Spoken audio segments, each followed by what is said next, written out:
اسلام دین انسانیت ہے، یہ پوری انسانیت کا دین ہے، اور اسلام میں خیر خواہی سکھائی گئی۔ خدا کے بندے تو ہیں، ہزاروں بنوں میں پھرتے ہیں مارے مارے، میں اس کا بندہ بنوں گا جس کو خدا کے بندوں سے پیار ہوگا۔ ہمارے ہاں عنصریت نہیں ہے، اسلام کے اندر تعصب نہیں ہے، بلکہ پوری انسانیت کا بھلا چاہنا یہ اسلام کا پیغام ہے۔ یہاں رنگ و نسل کی، ذات پات کی، سٹیٹس کی، مال کے کم یا زیادہ ہونے کی کوئی تفریق نہیں، بلکہ ایک ہی صف میں کھڑے ہو گئے محمود و ایاز، نہ کوئی بندہ رہا نہ کوئی بندہ نواز، بندہ و صاحب و محتاج و غنی ایک ہوئے، تیری دربار میں پہنچے تو سبھی ایک ہوئے۔ انسانیت چار چیزوں کا نام ہے: محبت، رحمت، بھلائی اور حسن و جمال۔ یہ انسانیت کے بہترین مظہر ہیں، اور اسلام کے اندر تنگ نظری نہیں ہے، شدت پسندی کی کوئی گنجائش نہیں ہے، تعصب کی گنجائش نہیں ہے، بلکہ حضور نبی رحمت صلی اللہ علیہ وآلہ وسلم کے خطبات کو اگر آپ جائزہ لیں تو ہمارے پاک نبی صلی اللہ علیہ وسلم اپنی گفتگو کو ایھا الناس سے شروع فرماتے ہیں۔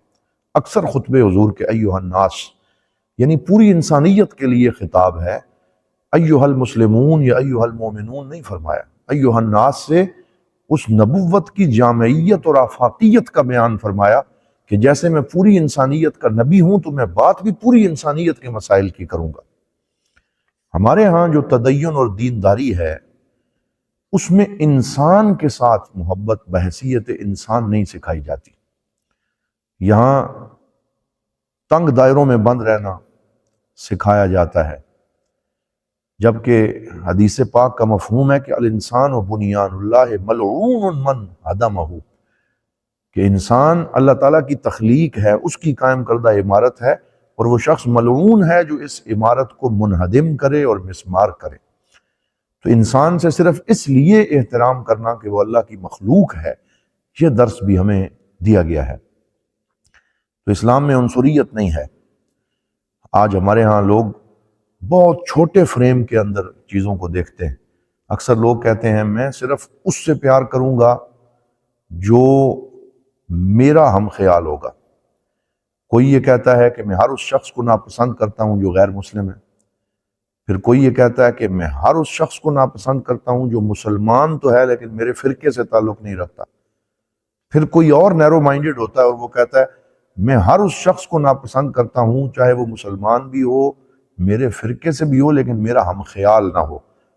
جو ہم اپنی فوٹو کاپی بنانا چاہتے ہیں کہ سوچنے کے انداز میں، چلنے پھرنے میں، گفتگو کرنے میں ہر بندہ ہماری فوٹو کاپی ہو، ہماری طرح سوچے، ہماری طرح بولے، اور ذرا سا بھی کسی کو اختلاف اور ڈائیورسٹی اور تنوع کی گنجائش نہیں دیتے۔ تنوع حسن ہے، ڈائیورسٹی حسن ہے، اور ادب الاختلاف اور دوسروں کو ان کی رائے بیان کرنے کا حق دینا یہ انسانیت ہے کہ آپ اپنی رائے دیں، دوسروں کی رائے سننے کا حوصلہ اپنے اندر رکھیں۔ کوئی آپ سے اختلاف بھی کرے تو اس کو اس کا حق دیں کہ وہ اپنی رائے پیش کرے، اور آپ علمی انداز میں اس رائے کو ٹیکل کریں اور پھر اس میں اپنی بات کریں۔ اس کا ہمیں حکم اسلام نے دیا ہے۔ تو تنوع جو ہے اس کو ہم کہہ سکتے ہیں ارادۃ اللہ فی الکون، کہ اللہ تعالیٰ کا یہ ارادہ ہے کہ اللہ تعالیٰ کائنات میں یہ تنوع چاہتا ہے۔ اگر اللہ تنوع نہ چاہتا ہوتا لَجَعَلَ النَّاسَ أُمَّةً وَاحِدَةً، تو اللہ پوری انسانیت کو بالکل ایک جیسا بنا دیتا۔ لیکن آپ دیکھیں کہ اس میں رنگ و نسل الگ الگ ہیں، حتیٰ کہ ہاتھوں کے انگلیوں کے پورے بھی کسی بندے کے دوسرے کے ساتھ میچ نہیں کرتے، رنگ میچ نہیں کرتا، سوچنے کا انداز میچ نہیں کرتا، حلیہ میچ نہیں کرتا۔ تو اللہ تعالیٰ نے اس تنوع کے ساتھ کائنات میں حسن پیدا فرمایا ہے، اور ہمیں بھی اس کو بہت اچھے طریقے سے قبول کرنا چاہیے۔ آج کل بعض لوگ اتنے تنگ نظر ہوتے ہیں۔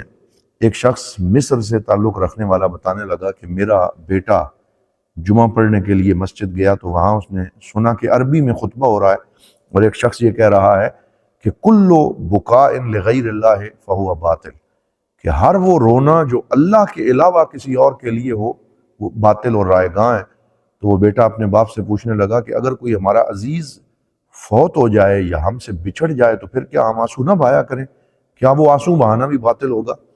تو اس نے اپنے بیٹے سے کہا کہ ایسا نہیں ہے، بلکہ انسان اپنے یاروں، اپنے رشتہ داروں اور پیاروں سے بچھڑتے ہوئے بھی روتا ہے، اس کے آنسو نکلتے ہیں، اور یہ آنسو خود رسول اللہ صلی اللہ علیہ وسلم نے بہائے ہیں۔